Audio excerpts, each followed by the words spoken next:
Welcome back, and welcome again to this session about Hartree-Fock theory and what we started to discuss yesterday, the electron gas.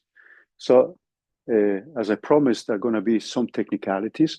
I want to revisit some of them because I could see that some of the expressions were not everybody was fully familiar with it yesterday. And then we are going to calculate the Hartree-Fock energy for the single particle states, so the single particle energies. And then we're going to calculate the ground state energy. But one thing, which is just a small digression, but even if we calculate single particle energies, a single particle state is not an observable. Sometimes this can lead to confusion because it sounds intuitive, but what is an observable is the energy of a many-body state.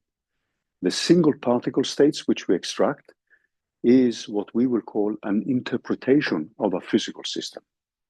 Sometimes, if you're lucky, observables can be interpreted in terms of a single particle picture. That makes a meaningful picture and approximation, but it's an approximation to a many-body system. There's often confusion in the literature about what is an observable and what is not an observable. So the single particle energies which we are going to get allow us to get quite some insight about the systems. And then after we've done that, we are going to look at the calculation of the ground state energy. Now, the ground state energy, as we will see in that case as well, there is only the exchange term. That means we bring in correlations due to the Pauli principle, the exchange term with the Coulomb potential, which gives a contribution to the energy. Now, that contribution to the energy is something which you can rewrite in terms of the density of the system. So we're going to play around with these quantities throughout the day here. And that density-dependent expression is used as an input to density functional theory, which we will discuss tomorrow. Now, what I wanted to also mention a little bit is the midterm. So after the lecture, we will discuss the midterm if you want to hang around. And the midterm is actually based on this Lipkin model. And you have a pretty extensive solution from week 37 and week 38 for some of the entry points. So hopefully that will give you a flying start to the discussion of the midterm. So the part which you don't have in the exercises is obviously you setting up the Hamiltonian matrix and doing the Hartree-Fock calculations. And there you will also have to discuss the stability of the Hartree-Fock solutions. And compare the Hartree-Fock solution with a full diagonalization, which in principle gives you the exact energy. And you will then see that if the interaction is strong, then clearly intuition tells us that the mean field picture should break down. And this is what you're going to see when you run the calculations. So the other thing I just wanted to say also is that if you go into the exercise part, if you go to the folder which is called exercises, so you have this folder, you go to the GitHub address of the course, and you go to the doc folder and exercises. So go to the doc folder and then exercises, and then you go to 25. You will find the Lipkin model here as a Jupyter notebook, but there is also a file which is called Answers Week 37, and that is the PDF variant of this Answer Lipkin Jupyter notebook. Okay. So the exercises in week 37 were those extremely exciting ones where you had to look at the commutator relations. So this is the kind of exercises which are sometimes useful to do, but not so fun always. Okay, so let's go back to the electron gas and quickly remind us of some basic things. So it's a system of electrons that is not influenced by external forces except by an attraction provided by a uniform background of ions. Now, this uniform background of ions is something which will cancel the direct term when we calculate the Hartree-Fock energy. And then the system as a whole is neutral. And we assume that we have n electrons. And in most cases, I will skip the subscript E because we're dealing with electrons, unless it creates confusion. And we're going to put everything in a cubic box of length L and a volume which is L cubed. And so the Hamiltonian of the system is a Hamiltonian which is translational invariant. And due to the fact that this is an infinite system, the plane wave solution, which is a solution of the non-interacting problem, this is the solution to the kinetic energy, is also an eigenbasis for the Hartree-Fock solutions when you add the interaction. This is something which we're just stating. We're not proving that, but it's not that difficult to prove it. But we are just stating that. The thing which I wanted to remind you of, because this becomes a little bit important when we look at the approximation with the sum going to infinity, is that we are actually looking at what's normally called periodic boundary conditions. And then you can think back to your basic quantum physics when you looked at the one particle in a box with infinite walls. So the potential is represented by the walls and it's infinite. In that case, you're solving the equations. It's a two-point boundary equation with kinetic energy only. And then what you find is that the wave number, which then multiplied with h bar gives you the momentum, that the wave number and the momenta are quantized. So this is something which leads to a very popular formula which is used repeatedly when we are approximating sums with integrals. Because at the end, what we are going to do now is to make the difference between the different ki's infinitesimally small, and we are going to look at the thermodynamical limit where we let the volume go to infinity and the number of particles go to infinity. This is, by the way, one of the few systems where you can calculate the Hartree-Fock energies and the ground state energies with simple analytical formula, and where you actually can take the thermodynamical limit. So in most cases, you have actually to run calculations where you keep increasing the size of the system, and then you need to extrapolate to infinity. So to calculate the thermodynamical limit in many physical systems, for many physical systems, is actually almost impossible from a computational and many-body point of view. So what I wanted to do now is to quickly remind you of some of the things, and then we jump back into the equations we had yesterday. So the Hamiltonian of the system is given by the interaction between the electrons, and this is a term we yesterday desiccated in terms of the direct term and the exchange term. Now, the direct term, which comes from this interaction here, when we calculate the expectation value, is a term which is going to cancel this term here from the electron background.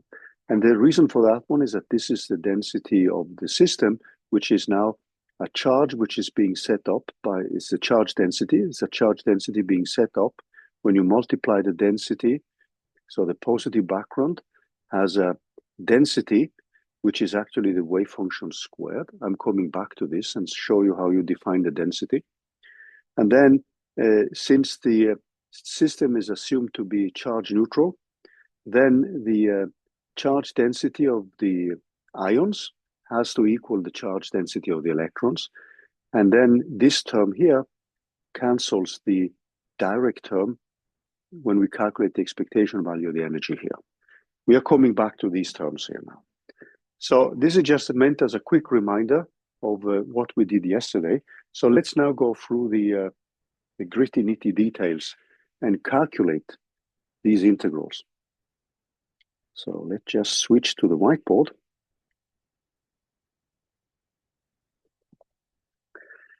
So before we, or rather where we ended yesterday, was the integral which we want to calculate. And that integral is given by the following expression. So yesterday, this is roughly what we had. So this is the integral from the exchange term in the Hartree-Fock energy in HF energy So what we had then was the following. So we have a term which runs like e squared, and then we have an integral, a volume, omega. This is just a cubic box with a volume L cubed, where L is the side of the box, the length of the side. And then we have 2 pi cubed, and then there's an integral over d of r, and then we have a d of r prime. And finally, we also have an integral over dk prime. And this is now given by the multiplied with the wave numbers, which we have here, k prime, k, so these are vectors, and then we have r. So we have simply plugged in the plane wave solutions for the electrons and multiplied with a factor which we plugged in, where we are going to let this parameter mu go to 0 after we run the calculation. And this term is given by the absolute value of the relative distance between the two electrons. And this is then divided by the term which we have from the Coulomb interaction, which is proportional to the relative distance again between the particles. So this is the term which we ended with yesterday. But then I saw that there was an expression which was not fully familiar for everybody. So let me just remind you how you get to that one. So where we started, so we started with a summation. So this is just an intermediate step. And we had a summation over k less than kf. So we are going to put an absolute value here. And we are going, this k is now given by the different components. So the k vector is given by, if we use the formula which we went through yesterday, given by the vector n, where n, the vector here, is given by this n1, and then we have the unit vector in the x direction, the unit vector in the y direction, and in the z direction. So we are looking at a three-dimensional system in our case, plus n3 of E3. And then what we reminded ourselves about is that these numbers n are quantized. So we are looking at the solution of a particle in a box. And in that specific case, we know that these n's have to take discrete values. So let me just quickly remind you. So these ni's, they take values 0, plus minus 1, plus minus 2, etc., to infinity. So if we now look at the neighboring points, so each one of these, so neighboring points, and now we are thinking of these neighboring points as the n's. They are separated we are thinking of them in terms of the n's are separated by, there's going to be a delta ki. So if we take a ki and look at two adjacent wave numbers, they will obviously be separated by 2 pi divided by L in each coordinate direction, in each Cartesian coordinate. So we are thinking of this as a square box or a cubic box. So then we are looking at a standard Cartesian coordinate system. Okay, so that's the values. And then what we did yesterday was simply to set up this 1 over omega. And in our case, the summation is now a summation of k, which now goes over to an integral to 2 pi cubed. And then in our case, this is a three-dimensional integral. So I'm just going to write it like this, or in terms of the vectors. And I could see yesterday that several of you were not fully familiar with how you derive that equation. Is it okay if I just show you that quickly? So what we are simply going to do now is, obviously, since this vector, this summation over k is actually a summation over the n's. So that means that when we are writing the sum over k, we can actually replace that one with a sum over the n's. And in principle, if we now look at each component, which then translates, which taking into account the components,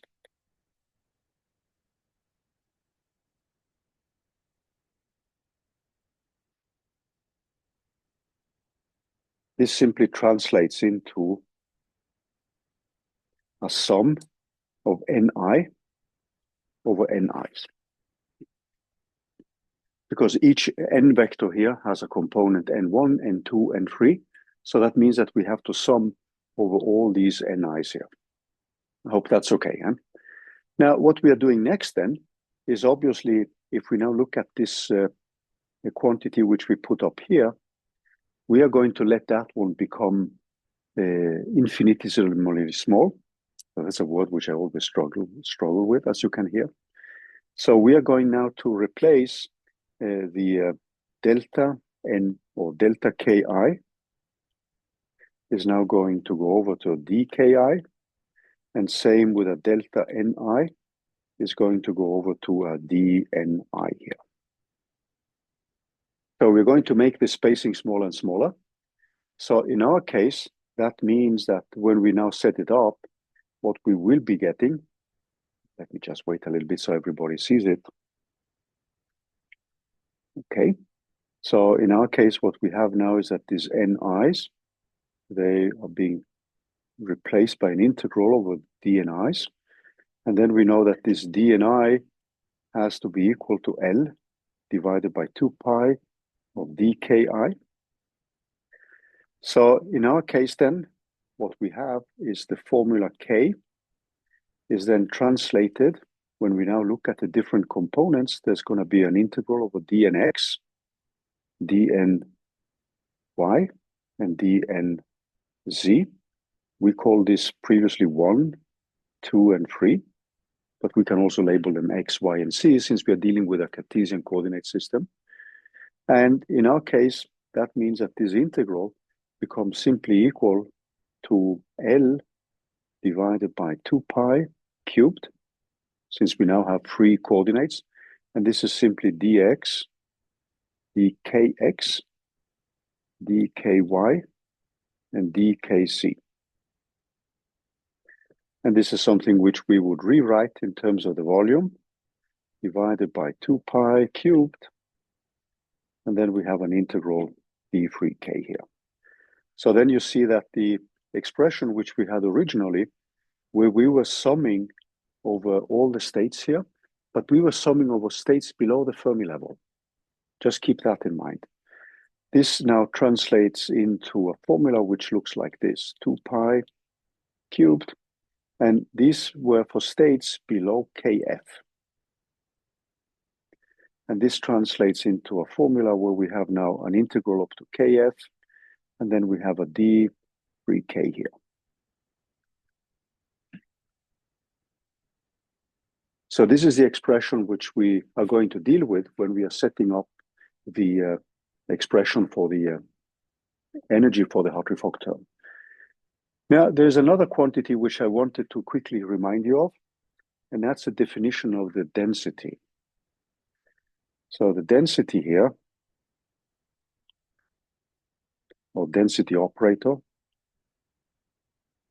in this single particle picture is going to be defined. Sometimes you will see it as N over R, or you can actually rewrite it like a charge density, but we're coming back to that one. This is in principle defined as a sum over all the states below the Fermi level. So now I'm just using this as a simple K here and below Kf. And then we have the wave function squared of K, and then the state R squared, like that. Now, in our case, the states here of R are given by plane waves. So this is the solution which we are using, which is the solution to the kinetic energy in a box with the infinite walls. And I'm skipping the spin degrees of freedom. And that means that when you now calculate this density of states here, this N of R, this becomes simply a sum over K less than Kf. And then we know that if we calculate that one, there's simply a 1 here. Now, then what we are doing is that we are replacing this with an integral. And in our case, this becomes equal to, if we now look at the expression which we have here, so there's a 1 over omega. So this is nothing but 1 over 2 pi cubed. And so it goes over to 0 up to Kf. And then I have a d3 K here. So that means in turn that what we have, when we now calculate this one, we can introduce now spherical coordinates. And since there is no angle dependence, we can integrate away the angles. And that gives a factor of 4 pi. So we have a 2 pi cubed. And then we have an integral from 0 to Kf of K squared of dk. And that's something which we know how to calculate. So what we're also going to do now is to take into account the spin degrees of freedom. So if you take into account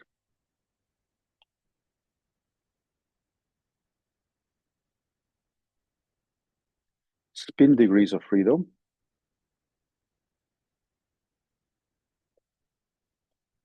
and remember that these do not apply to the integral over momenta, then that gives us simply, if we have a system with spin half objects, this gives us a factor of 2.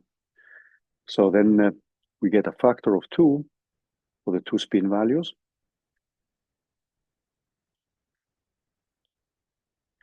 So that means that this density of states, as it's defined, gives us a factor of 2.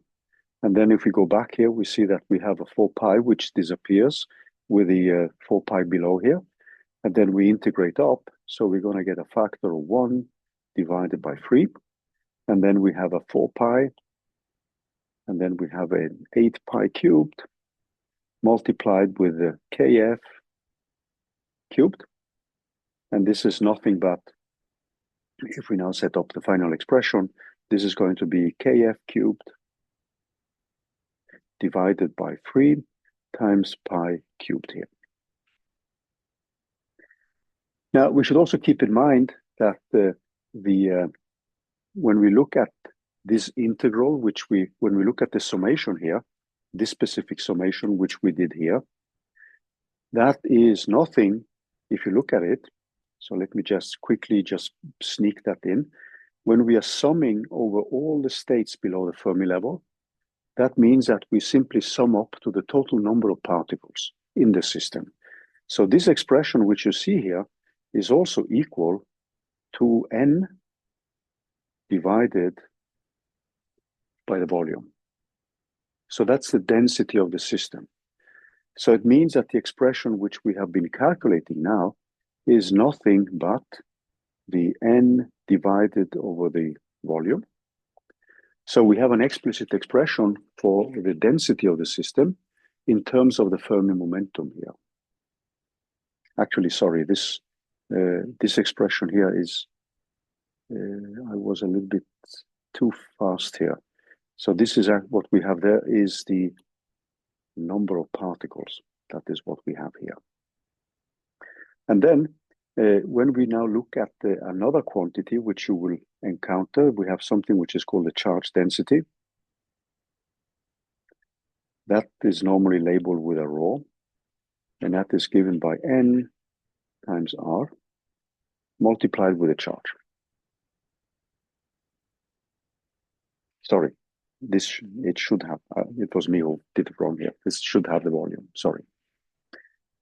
Okay, so this was a kind of digression to bring back the kind of technicality which we used in order to get from a sum, because yesterday when we started to look at the expression, we had a sum up to the Fermi level. This sum up to the Fermi level is now replaced with an integral from 0 up to the Fermi momentum, as we call it. Okay, so I hope this kind of intermediate step here, where we simply remind you of what is happening when we move from a summation, because the summation we looked at yesterday was a summation up to the Fermi level. And that is a summation which simply counts the number of particles which occupy the different single particle states. But then, since we are now going to the limit of an infinitely large system, we are assuming now that the volume goes to infinity, the number of particles goes to infinity, and when the volume goes to infinity, that means that in principle this L is going to infinity, and that means that the dk, or the original k, which we had here, this difference, becomes smaller and smaller. So in the thermodynamical limit, L goes to infinity, and that means that this delta ki goes over to a dki. Okay. Have you seen this in different courses? This is a kind of thing which pops up if you're taking a course in statistical mechanics, but it's easy to forget these technicalities. So what we are going to do now is to admire and solve this integral. And if we now go back a little bit, so let's just spool back a little bit here. We are now going to look at the calculation of this specific integral. So this is the one which is of relevance for us. So the direct term cancels a term which comes from the electron background interaction. So that means that the only thing we need to deal with is the exchange part of the interaction. So let's run through the calculations. And now I'm going to define, just rewrite it here. So you have it in front. So we have an integral over d of r over d of r prime. We have a two-body interaction. That's the reason why we have these terms. And then we have the plane waves of the electrons. And this is multiplied. So let me just,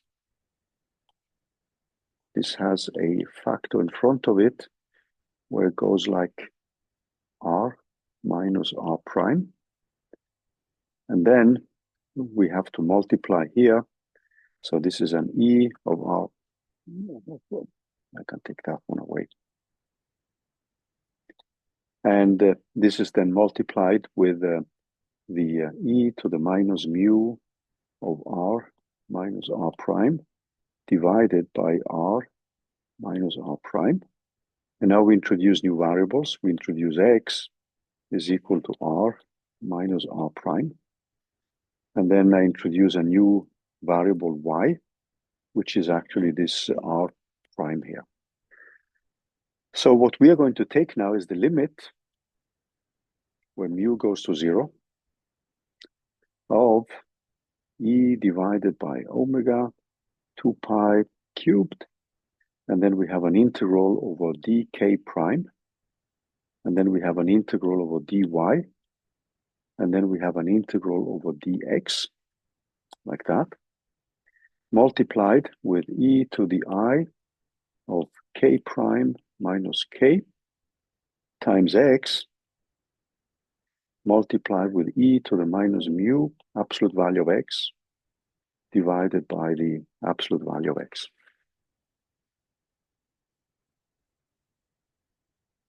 Okay, so let's just wait a little bit so people get time to write down everything.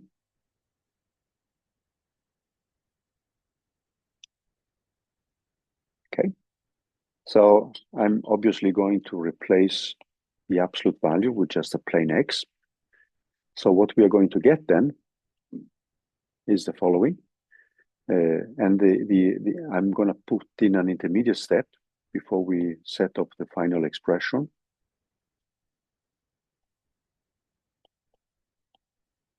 So we're going to take the integral over dx of ei of k prime minus k times x.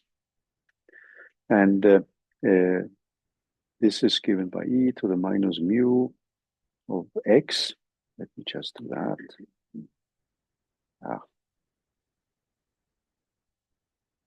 X divided by x. And I'm going to write out this in terms of a spherical coordinates. So I'm going to have a dx, x squared. So that goes from 0 to infinity.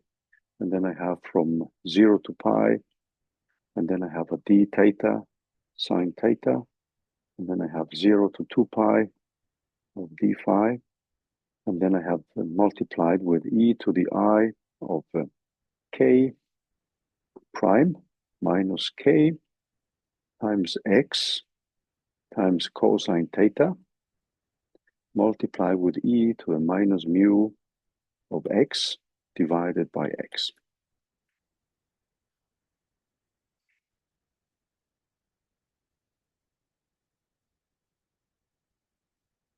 So this is something which I can evaluate quickly because well, actually you can look this up in tables of integrals.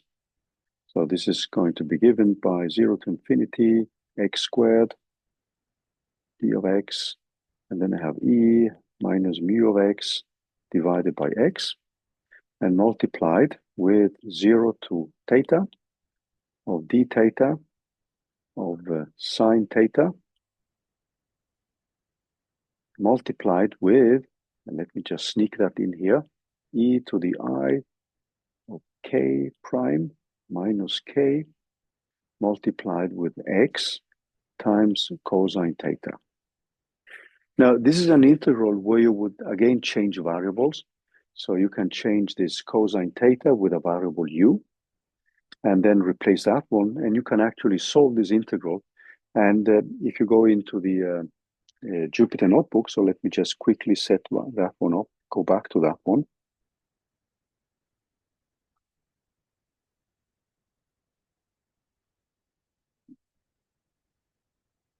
So if you scroll down a little bit, you will find essentially what we have put in here.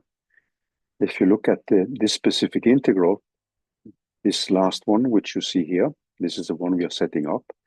This can then be rewritten in terms of this expression here, which at the end gives us 4 pi of mu squared plus this k prime, which we call it k prime instead of p, minus k here. So this is an integral which actually you can find if you go into tables of integrals. So it's not that difficult to actually solve it. So I'm just going to state the result here. So let's go back to the whiteboard.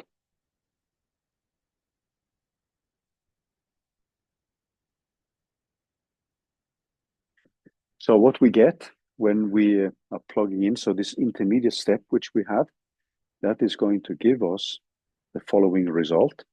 It's going to give us a 4 pi of mu squared plus the difference, the relative difference between these two momenta squared. So what we end up with then is the following expression, which we want to evaluate. So that was the end of the intermediate step. Then what we want to evaluate is limits of mu goes to 0 of e squared divided by omega of 2 pi cubed. And then we have an integral from 0 to kf of dk prime multiplied with an integral over dy, where y goes from 0, this is, you can rewrite it in terms of spherical coordinates, but what you notice now is that this one is independent of the variable y. So the argument here is not relevant for the integration. And we know that dy, the integral dy, is something which just gives you the volume of the system.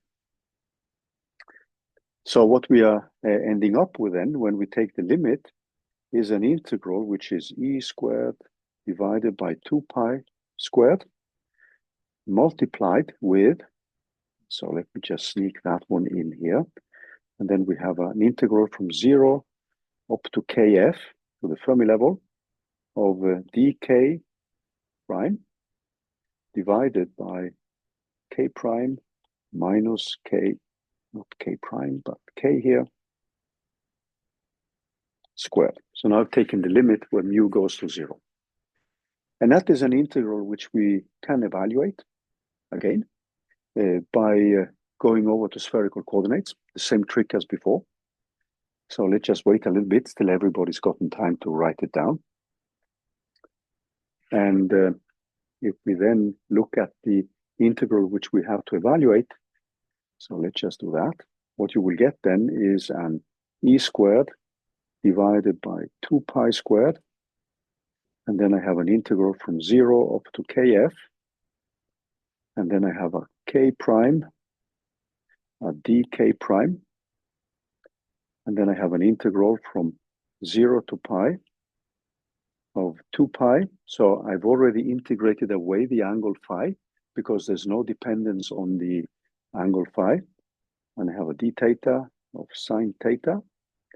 And this is multiplied then with, so let's just write this down here.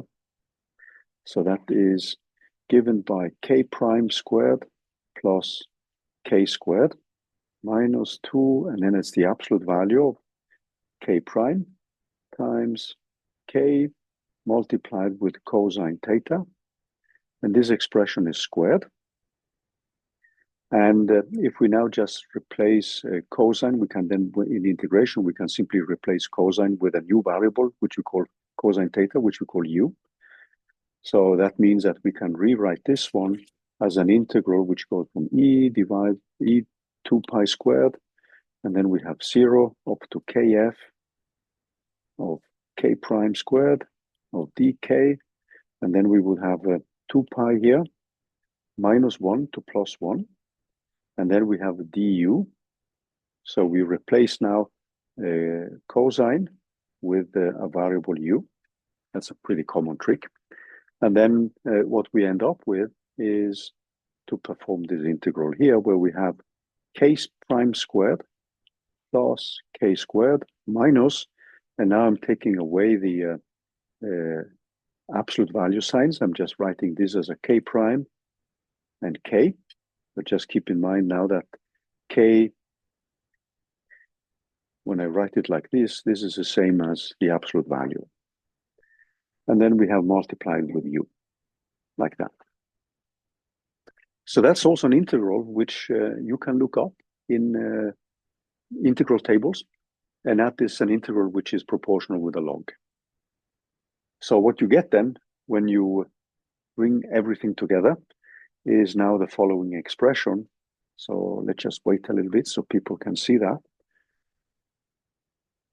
So you would get the following expression then, which is e squared divided by pi of k of 0 to kf.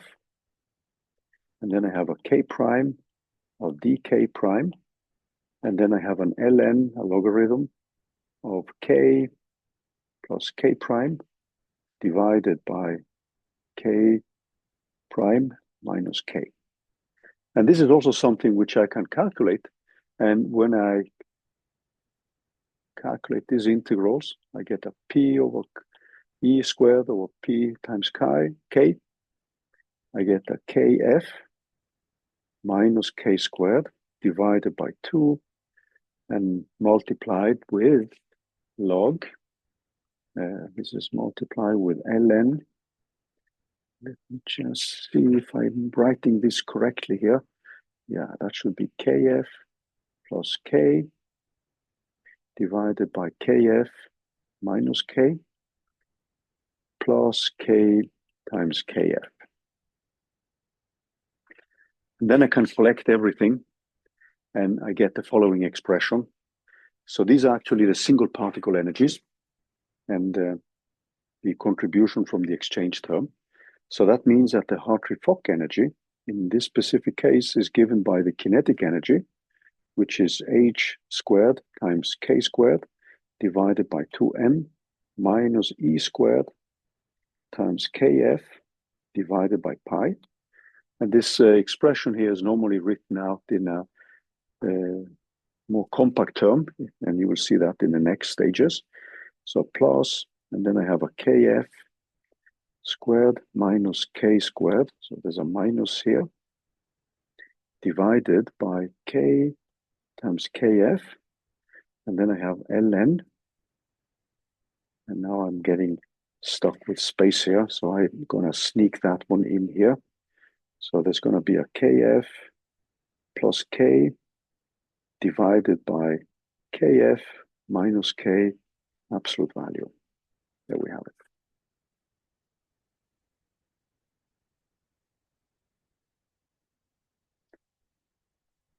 So this is the argument to the log here.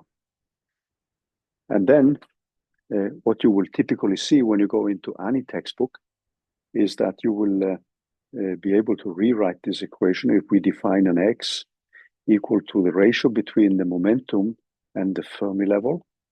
We can then define a function which we call f of x, which is equal to a half plus 1 minus x squared divided by 4x. And then I have ln of 1 plus x of 1 minus x. And then my Hartree-Fock energy as a function of this variable x here, or we can just put it as a function of k here, is given by h squared of k squared divided by 2m minus 2 times e squared divided by pi, multiplied with this function with argument k divided by kf, like that. That is the final analytical expression for the Hartree-Fock energy for the electron gas in 3 dimensions. There is a similar expression for the electron gas in 2 dimensions. So both in 2 and 3 dimensions, you can calculate analytical expressions for the Hartree-Fock energy. Okay, so what I'm going to do now is to go back to the slides because I have several interpretations which we can make and which are interesting for us from a many-body point of view. Now, one of the things which we will notice quite quickly here is that there is a divergence when k is equal to kf. So that means that when x here is equal to 1. And that is going to give us some kind of interpretation problems, which we need to go back to. So let's switch back to the whiteboard, no, to the Jupyter notebook, and look at some of the interpretations which we can make. So let me just bring back that one. And then we are going to look at these things also after the break. So the final expression, you will find everything. So all these manipulations with some more details, actually things which I put into the lecture notes. As you can see, I've actually plugged in the calculation here. And then the formula which you're getting are these 2 log formulas. And then you can, when you integrate up these formulas, you're integrating with respect to p, that is when you get these expressions here. But as I said, it's just you looking up tables of integrals, and these are integrals which you can actually evaluate analytically. So the thing which is interesting now, if we go back to that expression for the density which we put up in the beginning of the lecture, when we looked at the explicit derivation of the density, which is the number of particles divided by the volume, then this is something which we can rewrite in terms of the Fermi momentum divided by this 3 pi squared. Now, there is a expression here which we need to define a little bit before we move on. And that is this Rs, which is actually the radius of a sphere, which represents the volume per conducting electron. So what we are doing then is when we look at this expression here with the Kf, we are then going to rewrite the volume and n in terms, so the volume is given by the radius, the standard formula for a sphere, for the volume of a sphere. And then this Rs is then going to be the radius of a sphere, which then represents the volume per conducting electron. So that means that you can rewrite this number of particles in terms of the volume which each electron occupies. And this is a quantity you can define in terms of the Fermi level. So the formula which you see here, this 3 divided by 4, Rs cubed, is actually the standard formula which you have for the volume, right, of a sphere. But then we are including Kf here. So that means that you can, with some manipulations, so the expression which you have here, we can now divide with the non-interacting energy, which is the kinetic energy, at the Fermi level. And then we can take the ratio between the kinetic energy, the Hartree-Fock energy, with what we will call the non-interacting contribution at the Fermi level. Since here we wrote an equation in terms of this variable x, which represents the ratio between a given wave number and the Fermi momentum. And then we take the ratio here, and then we actually get just x squared, and then with these constants in front of it, which is now given by x squared times this function. And after the break, I'm just going to rewrite and explain how we arrive at these expressions here. But what we have done then, when we look at this ratio, is actually to rewrite this expression in terms of this function f and natural constants, like the Bohr radius, and then we obviously have the Fermi level. So after the break, I'm going to give you the expressions there, but the way you can actually obtain these expressions is simply by going back to the volume which is occupied by an electron here. But we are going to look at that after the break. So this is the more compact expression, and when you now look at the many metals, what one knows from experiment is that this volume, which is occupied by a given electron, is roughly 2 to 6 for most metals. And that means that the ratio between the Bohr radius and this volume is roughly 2 to 6 here for most metals, this ratio which you see here. So this number which you see in front here is actually a more compact rewrite of this expression. And this is something which we will look in more details after the break. So I'm just mentioning it that this is a way to rewrite the results. But after the break, we are going to see more clearly how we define this expression and how we can define everything in terms of the Bohr radius and this ratio here. And that ratio is the one which you typically can extract from metals. And when you use this result here, then there's a pretty good match between what you see experimentally and what you see from the theory calculations at the Hartree-Fock level. Okay, so we're going to take a small break. So what I want to do now is actually to go back to the whiteboard and just show you how we calculate these more details, and then go back again and look at interpretations. And then when we're done with that, we are going to dive into the calculation of the ground state expectation value energy with the Hartree-Fock basis. So let's switch back to the whiteboard.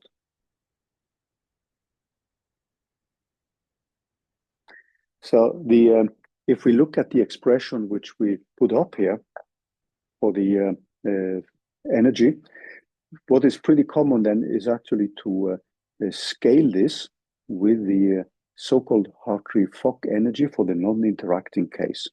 So let's just set up the non-interacting energy, which is just kinetic energy. Non-interacting energy. Since we now introduce this variable here, x, where we scale the wave number with the wave number of the Fermi level, normally I loosely call this for the momenta, because in many cases, we actually put h bar equal to 1. So that means that the k's become momenta, because you know that the momentum is actually the wave number times h bar. So I will often refer to the k's as momenta. So we have the non-interacting energy at the Fermi level.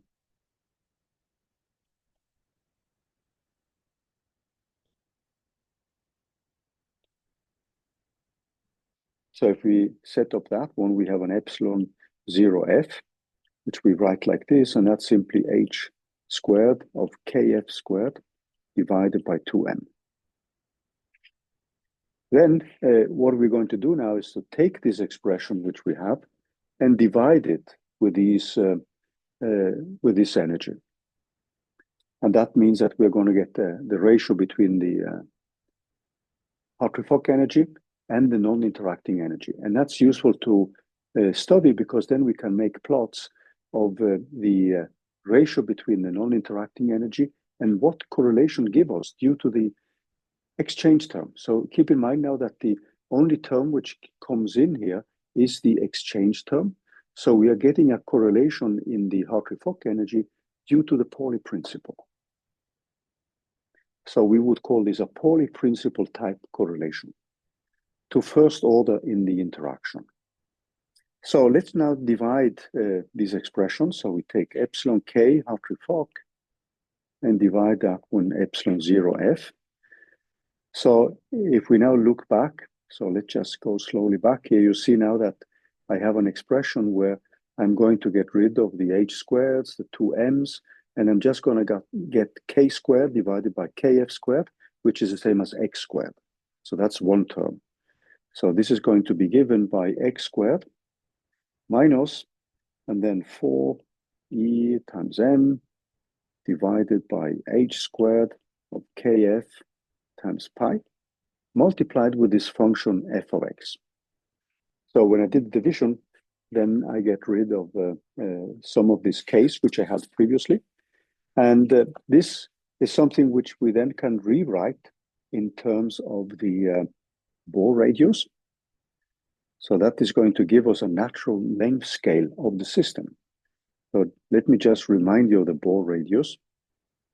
So that's a constant which is composed only of natural constants. So the mass of, in this case, the mass of the electron charge, and then or the unit charge, and then h bar. And if we do that, we can actually rewrite that equation. And let me quickly remind you of this density which we defined, which is given by the number of electrons divided by the volume. And that was given by 2 due to the spin degeneracy from 0 up to kf. And then we had a k squared of dk. We looked at that before the break, d theta sine theta. And then we have a d phi, and multiplied with 1 over 2 pi cubed. And if we did that, we find, when we integrated this, we found before the break that this density is given by the Fermi momentum cubed divided by 3 pi squared. Now, if we now think of the total volume, we can rewrite that one. So this is the number which we looked at before the break. Total volume is actually given by the number of electron times this omega epsilon.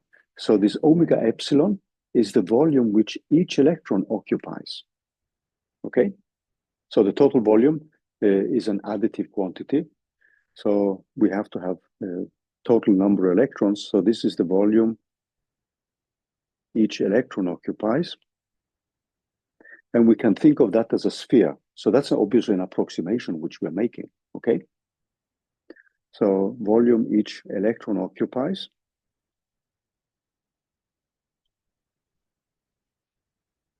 So if you're doing condensed matter physics or atomic physics or molecular physics, these are kind of approximations which you will encounter again and again. So in this specific case, what we would have then is that this omega of E is then given, if we think of the standard formula for a sphere, so we have an Rs cubed divided by 3, and this Rs is the radius of a sphere whose volume is the volume per electron. Of a sphere is the volume, or whose volume, that's correct, that's better, whose volume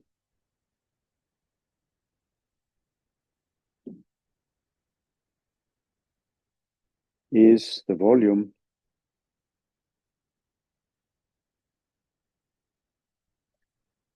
per electron.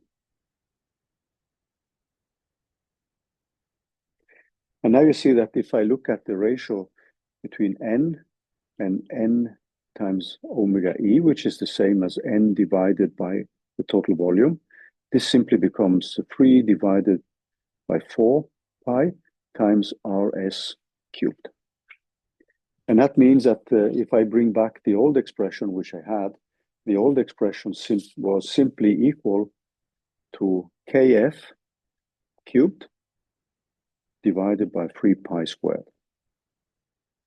So that means that I can actually now, if I want to, when we go back to the equation which we had, I can then rewrite a kf, the Fermi momentum, in terms of this variable rs, or I can rewrite this rs in terms of the Fermi momentum. So what I'm going to do then, if you now look at the quantities which we have here, so one, I'm going now to introduce the Bohr radius there.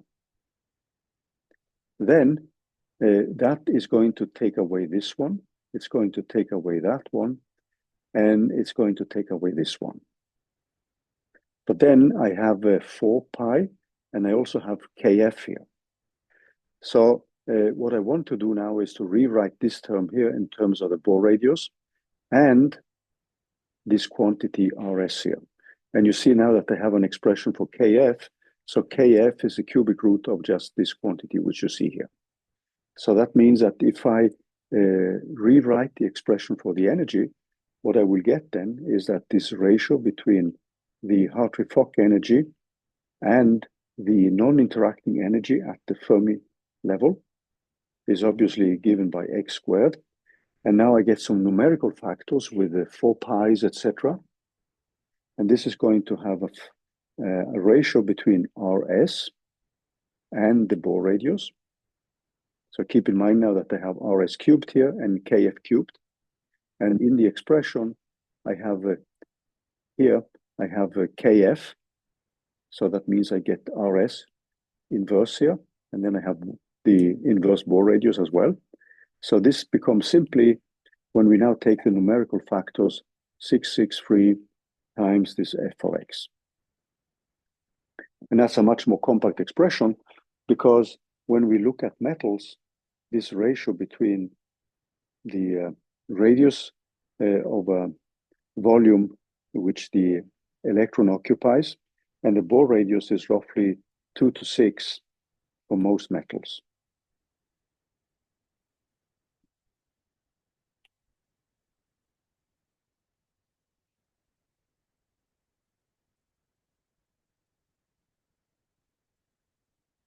So we can now look at some interpretations of this. I'm just going to go back to the whiteboard, not to the Jupyter notebook in that case. So let's just look at plots and analysis of the results.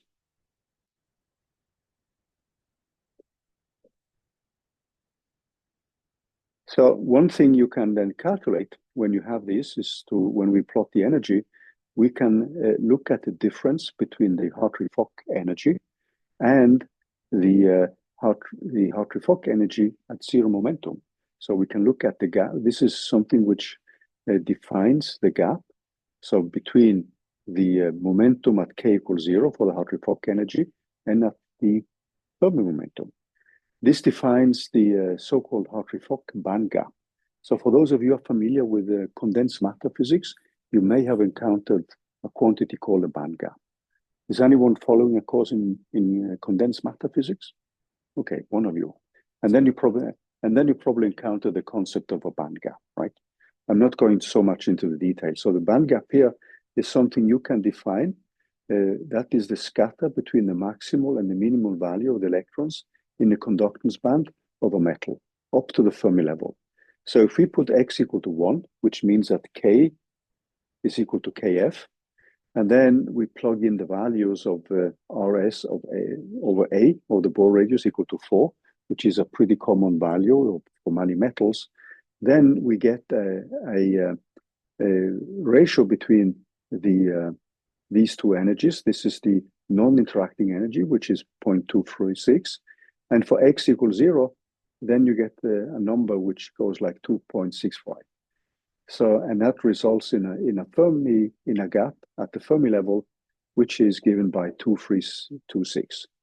So the gap actually measures the deviation from k equals 0 of a single particle energy and the energy at the Fermi level. So this is what it measures. And the general result which we have for the gap is actually now given in terms of this extremely simple formula here. And this is the formula which is then often compared with experiment. Because you can extract experimentally a gap, and then knowing the ratio between the volume which an electron occupies and the Bohr radius, you can then compare Hartree-Fock theory with the experimentally extracted band gap. So this is the one you get from Hartree-Fock theory, and it matches pretty well many of the experimental data you have from metals. Now, the thing which is interesting here, when you now look at the gap here, if we now, oops, let me just decrease the fonts a little bit. So what I've done here is actually to calculate the ratio between and plot it, the ratio between the Hartree-Fock energy, and this quantity here obviously defines down here the gap, and then they have the non-interacting case. So in this particular plot here, the red one is the non-interacting energy, which is just kinetic energy. And this will be the energy you get due to the exchange correlations. So this is your Hartree-Fock energy contribution from the exchange term deriving from the interaction and obviously the Pauli principle. And you see clearly a big gap between the non-interacting case and the Hartree-Fock result. The thing which you also see here is that the way we have run the calculations, where we do the Hartree-Fock only up to the Fermi level, so that means states below the Fermi level, is that there is a discontinuity at 1 here. That discontinuity comes obviously from the term which we have in the equation here. So when you look back at the equation, we actually have a discontinuity which is due to this 1 minus x here. Now you can compensate for that if you solve the Hartree-Fock equations also for states above the Fermi level. So then you get rid of this discontinuity. And that's something which brings us back to what we discussed earlier, that the standard choice for Hartree-Fock is to require that the Hartree-Fock equations apply to both states below the Fermi level and above the Fermi level. So this kind of discontinuity is a little bit artificial due to the fact that we have solved the Hartree-Fock equations only for states below the Fermi level. So the Hartree-Fock equations themselves, the way we have set them up now, gives us an analytical expression, but it has a small discontinuity around the Fermi level. Okay, so there are some other small interpretations which I will leave out. I mean, it's about the effective mass. This is actually a quantity which many people evaluate if you're doing condensed matter physics or if you're doing nuclear physics. So what you would typically do then, if you take the calculations which you have and you tailor expand the Hartree-Fock energy around the Fermi level, then you would have obviously the Hartree-Fock energy is the way we have calculated it. And then at the Fermi level, if you do this Taylor expansion, and then you would have the derivatives of these quantities times k minus kf, and then high order terms. And then it's pretty common to actually define a new effective mass. So if you now compare this equation with the one from the non-interacting case, you can actually Taylor expand that one.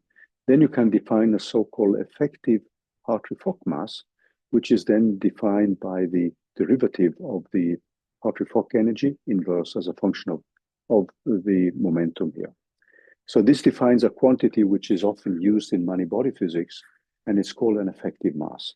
So some of you may be familiar to this from quantum field theory, where you actually renormalize the electron mass, where you renormalize the electron charge, but there you sum to infinity all the contributions. So this is something which is parallels that, where you now are baking in this derivative is actually representing higher order correlations, and you actually bake that into an effective mass concept. So it means that the electron, the way you can think of that is that the electron, its mass gets changed due to the interaction with other particles. The idea here with these manipulations is that you want to keep this kind of single particle picture. So in order to keep that one, that means that you have energy here, which goes like the standard kinetic energy, but the mass gets changed by these higher order correlations. And for those of you familiar with quantum field theory, this is a kind of reasoning which is pretty common in theories which can be which are renormalizable, and where you can actually sum to infinite order all the corrections to, let's say, the electron mass and the electron charge, or the fundamental charge, actually. Any questions? So there are some other interpretations as well, as which we can make, but we are going to leave them out because I wanted now to jump into the part which is a little bit more interesting for us, and that is the calculation of the ground state energy. Okay. So let me quickly remind you of some of the things which we have discussed. So we have a set of single particle wave function, which are given by plane waves. So we are looking at this volume V, which and with the length L. And obviously we want to take the limit where these quantities go to infinity, same with the number of particles. And then we have been using periodic boundary conditions. The total Hamiltonian has kinetic energy and potential energy. And the kinetic energy, when we now write this out in second quantization, this is now given by obviously the expectation value, which is just this standard form, which we derived yesterday. But then if we look at this in second quantization, this is now going to include a creation and annihilation operator. So this is the first part which we need to calculate when we want the ground state of the energy. So what I'm doing is just to rewrite this one in terms of creation and annihilation operators. Then the other thing, which is actually an exercise here, is to rewrite the Hamiltonian or the interaction part in terms of creation and annihilation operators. And this is something which I will do on the whiteboard. But let's look at the kinetic energy first. And then we are going to look at the calculation of this quantity here. And then we're going to set this up in a plane wave basis. So there are some technicalities which we need to go through first. But the basic Hamiltonian here now is a Hamiltonian which is going to contain an interaction piece and the kinetic energy piece. So let's switch back to the whiteboard and start getting started with the kinetic energy. And now I just need to get back to my sheet here. Yeah.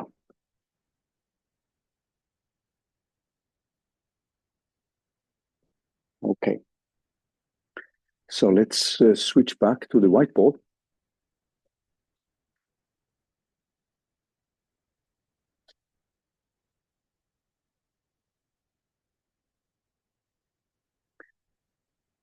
So what we want now is the Hartree-Fock ground state energy.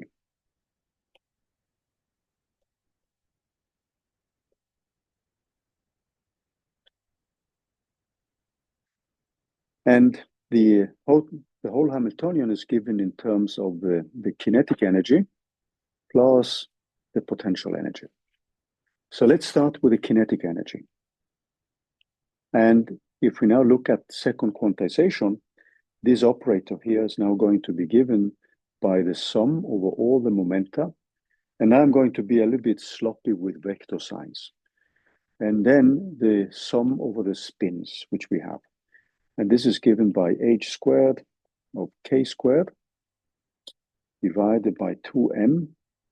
And then I have an ak sigma dagger and ak sigma. So that is the operator in second quantization. Now, this operator does not depend on the spin values. So I can actually rewrite this one as a 2 over the k, the sum over all the single particle states up to the Fermi level. So this summation here goes up to the Fermi level. Okay. 2m. And then I have an AK, and now I'm skipping the spin degrees of freedom because I'm only interested in the momentum degrees of freedom. And this is something which we now can calculate. So we can do that either in a discrete case or like in our case, we are more interested in the continuum case. So in our case now, what we are looking after is phi 0 Hartree-Fock of T, this operator here, which is the same in our case now as H0. Because for the electron gas, there is no externally confining potential, there's only kinetic energy. So the non-interacting case is kinetic energy only. And then we have 0 Hartree-Fock. And this is a quantity we want to calculate. And what this one is going to look like, in our case, we are going to have this pi of I from up to n. And this is given by AI dagger 0. And this is our Hartree-Fock state. And then we are obviously going to change these summations which we have here. So when you look at these summations, that is going to be a summation which now changes into an integral. So when we now look at this in second quantization, but we would have gotten the same if we didn't do that, then we are going to get a phi 0 Hartree-Fock for the kinetic energy operator, or H0 if we prefer that one. And it is going to be given by a factor of 2, which is just the spin degeneracy. There's going to be a factor of 1 divided by 2 pi cubed. I'm going to have an integral over d3k from 0 up to kf. But let's just write it out immediately here instead of going through, because we did this before the break. So we're going to have an integral from kf, and then I have k squared of dk. And I'm going to have multiplied with an integral from 0 to pi. And then I have a d theta cosine theta, sine theta.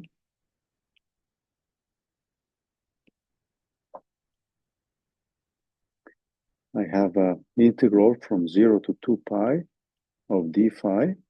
And then I have my h bar squared k squared divided by 2m here. So that is going to give me 2 times, and now I have the, I will get an integral over the volume here. So I will get an integral over the volume, and then I have a 4 pi, and this is divided by 2 pi cubed, and then I have a factor of 0 to kf, and I have a k squared of dk multiplied with h squared k squared divided by 2m. And this is going to give me, when I perform the integration, there's going to be a volume term, there's going to be an h squared, and I'm going to have a pi squared divided by 10 times m, and then I have kf to the power of 5. So that's the kinetic energy. And I can actually rewrite this one now in terms of the density, which we, as we did before. So what we are going to introduce now is, so let me just wait a little bit so everybody is on the same page.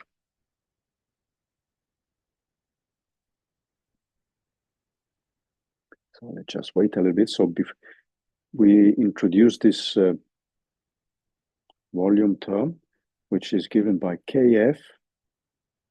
This is the density, 3 pi squared. And we said this is equal to 3 divided by 4 pi of rs cubed. So that means that we can now rewrite the expectation value of the Hartree-Fock basis with respect to the kinetic energy. And this is going to be given by h bar squared. We have the volume divided by 10 of pi squared of m. And now I'm plugging in this expression for the Fermi momentum. So I have 3 pi times the density, and this is to the power of 5/3. I can manipulate this further, so this is not very exciting. but I'm just going to do the final manipulations. Divided by 10m, I have a factor of 4 pi. And then I have a factor of 4 pi, and that is a... So what did I do here, actually?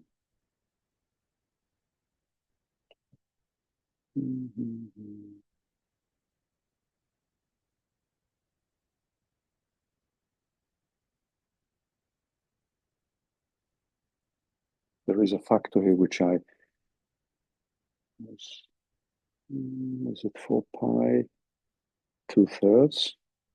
And then I have my number of particles divided, I think this is correct, of Rs cubed. And then I'm going to introduce the Bohr radius. And the Bohr radius is then given by A0 of h squared divided by m times e squared. And then there is a quantity which is very much used as an energy quantity, which is used in atomic and molecular physics and condensed matter physics. And that is defined as 1 Rydberg. And this is the mass times e to the power of 4 times h bar squared. And this is actually a quantity which translates into 13.6 electron volts, which is actually the energy of the ground state energy of the hydrogen atom. So it's a kind of common factor which we'll often encounter when you do atomic physics, molecular physics, and also condensed matter physics when we are looking at electronic degrees of freedom. So what you get then, when you now take and divide out with n here, and if I've done the conversions correctly, what you're going to get then is that the kinetic energy per particle, because keep in mind now that the kinetic energy you're getting, when n goes to infinity, this quantity goes to infinity. So the kinetic energy is an additive quantity, and you clearly see that the more particles you add, the larger the kinetic energy becomes. And we are going to take the thermodynamical limit, but what we are interested in then are quantities which become independent of the number of particles. So what we will do then, when we are setting up the final evaluation here, is to look at the energy per particle. And that is something which we want to stay constant as the density, because the density is given by the number of particles divided by the volume. And even if the volume and number of particles go to infinity, we want the density to stay constant. So we would have a kinetic energy. So if I've done everything correctly and we put in the values, then this is going to have a numerical value, which is 2.21. And then it contains this ratio between the Bohr radius and the volume, or the radius of the volume which an electron occupies, multiplied with these constants, which are given by 1 Rydberg. So that's the expression for the kinetic energy, the expectation value. And now we are going to jump into the bad and ugly one, guys, here. And that's the interaction energy. So let's now look at the repulsion between two electrons. So we have a repulsion between two electrons, VEE. That's the potential energy which comes from that. And that's now given by 1/2. And now we are not looking at anti-symmetrized matrix elements, but we are going now to have a sum over 4 single particle states. And these break down into momenta, and these run freely over all the possible single particle states which the system can access. So in principle, this is an infinity of single particle states. And then we have the spins, sigma 1, sigma 2, sigma 3, and sigma 4. And then we have the integral, which now contains a K1, sigma 1, K2, sigma 2. You're going to love this, guys. K4, sigma 4, multiplied with AK sigma 1. This is AK1, AK2 sigma 2, AK4 sigma 4, and AK3 sigma 3. Okay, so this is the operator in second quantization, and clearly the integral here becomes interesting for us. So let's take a look at the integral which we are going to look at. So we are going to deal with plane waves as before. These are the wave functions for the Hartree-Fock solution as well. So let's take a closer look at if everybody has been able to write it down, because we are going to manipulate this sum, and what is going to remain of this sum, the only contribution is going to be the contribution from the exchange term. And with that one, we are going to be able to evaluate the expectation value of this quantity, because what we want is the expectation value of this Hartree-Fock term with the electron-electron repulsion. There is going to be two more terms from the electron background and the background term itself, but they're actually going to cancel some of the terms from the electron-electron repulsion. But this is the quantity which we want to calculate now. And at the end, we are going to calculate this one per particle. But let's look at the first term here. So we have a K1 sigma 1, K2 sigma 2, and then we have the interaction. So this is an integral, which is 6-dimensional because we have two particles interacting. There's going to be a spin degrees of freedom, so we can leave them out. So there's going to be a spin function for sigma 1 for particle 1, complex conjugate. This is going to obviously interact with a sigma 3 particle 1, and then I have similarly a sigma 2 for particle 2. So these are just the spin functions. Like that, the sigma 4, sorry. And that will obviously give us some Kronecker deltas on sigma 1 and sigma 3, and sigma 2 and sigma 4. So we can obviously reduce the sum over the spins due to the fact that we can single out the spin degrees of freedom. And then finally, we have a new term here, which is an integral over dx1 of dx2. And I'm skipping vector signs here. Is that okay? Just for simplicity. So I would have a k1 of x1 complex conjugate, k2 x2 complex conjugate. There is a e squared. So as I said, I'm skipping vector signs here, but the x's represent a 2, 3 or higher dimensional vector, and the same with the k's. And then this is multiplied with phi k3 of x1 and a phi k4 of x2 here. So these are the integrals which we have to evaluate.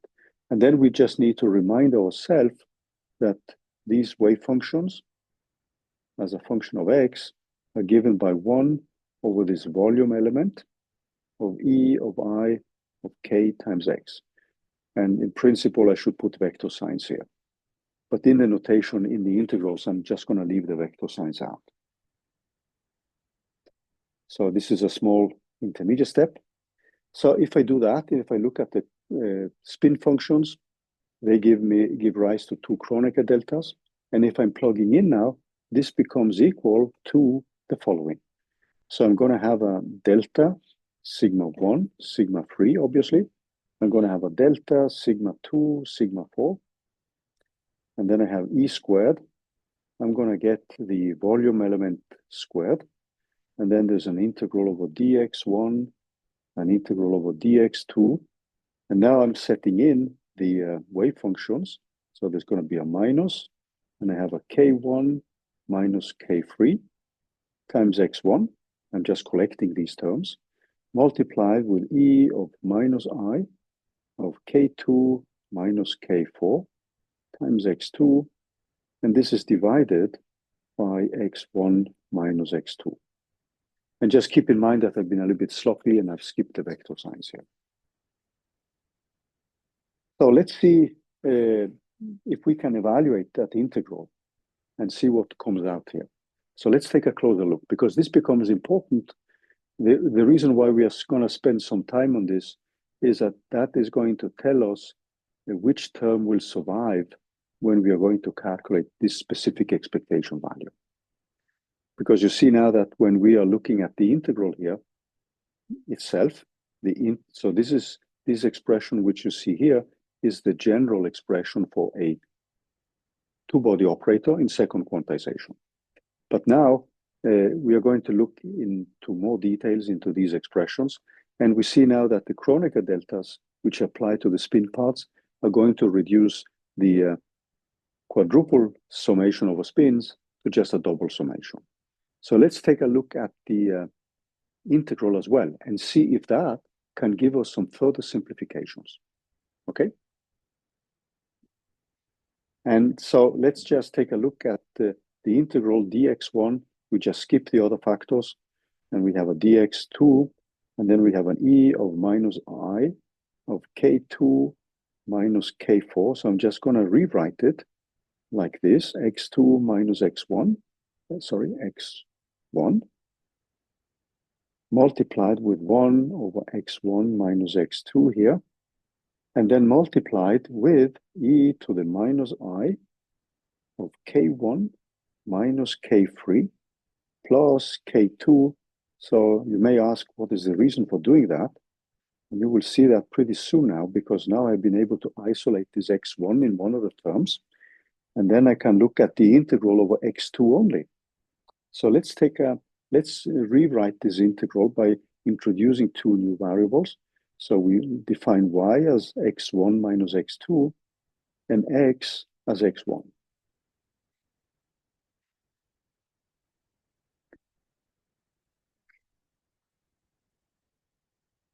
And then again, I'm going to introduce a Hodge factor, which where I'm going to take the limit where this mu goes to 0. And the reason for that one is to be able to evaluate the integrals, even though the integral without that Hodge factor may diverge. This is the same trick which we used in the calculation of the single particle Hartree-Fock energies. So I'm also going to introduce a kind of Hodge factor, but if so I introduce this factor, and we will take the limit, and with a limit where this mu goes to 0. So if I do that, then this integral is going to be equal to a d of x, a d of y. Let me just take that one away. It's going to be a lim mu goes to 0. And then I have e of I of k2 minus k4 multiplied with y. I have an e to the minus mu times y. I have divided by y. And this is multiplied with e to the minus I of k1 minus k3 plus k2 minus k4 times x. And then I have this factor which I want to deal with when I'm going to take the final limit where mu goes to 0. So if I look at this integral now, you see that I can actually look at the integration over x. And if you look at the integration over x, so let me just quickly remind you of that one. So I'm going to have a volume term as well. So I should add here, this multiplies with e squared divided by this volume term. Now, this term here is something which I can actually rewrite in terms of Kronecker deltas. Does that ring a bell? So this can actually be rewritten as a lim mu goes to 0. And then I have e squared divided by one volume element.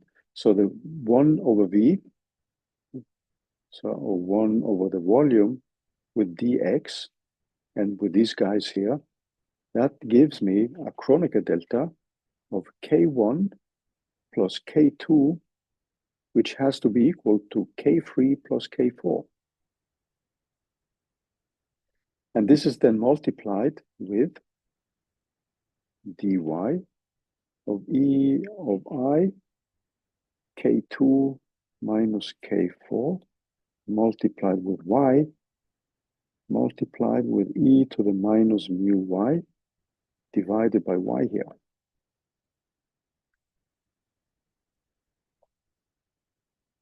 Okay, so this is interesting. So when you have this relation here, what does that actually mean physically? So let me draw a Feynman diagram, because that's often easier. And let's see. So we are now having this interaction here. We have a K1 and we have a K2. So these are the two states. And now you can think of these as momenta. So what we are requiring, if we now put arrows back here, so what we are requiring is that K1 plus K2 is equal to K3 plus K4. We have also said that sigma 1 has to be equal to sigma 3, and sigma 2 has to be equal to sigma 4. So if you look at this relation here, what do we normally call that? Yeah? Conservation of momentum. So actually, from the integral here, we see that we have a direct conservation of momentum.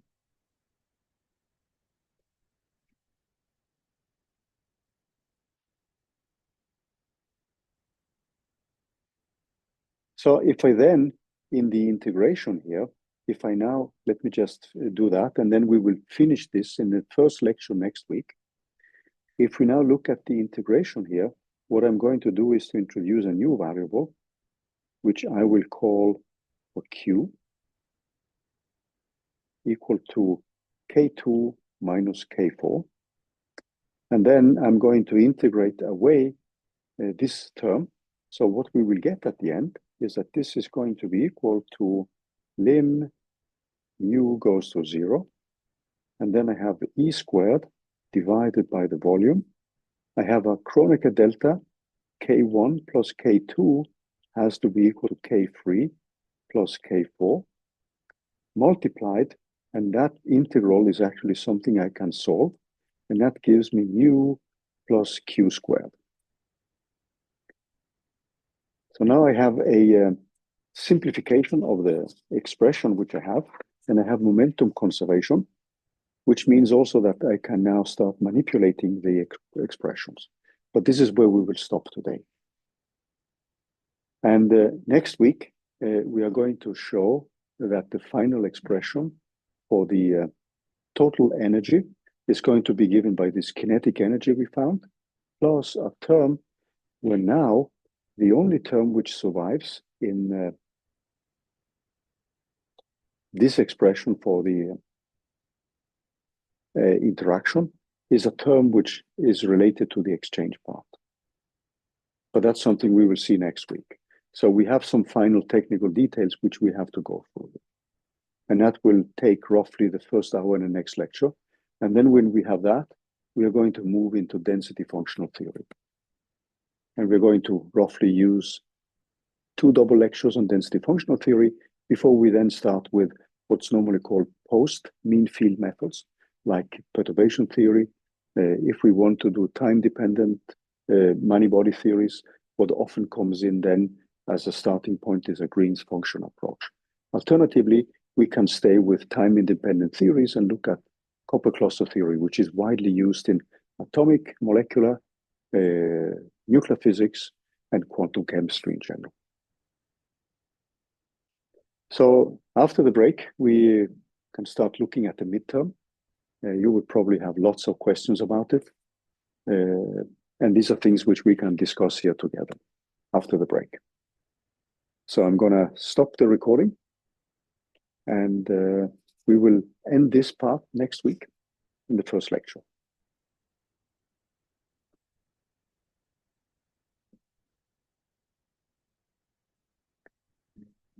me just stop this one.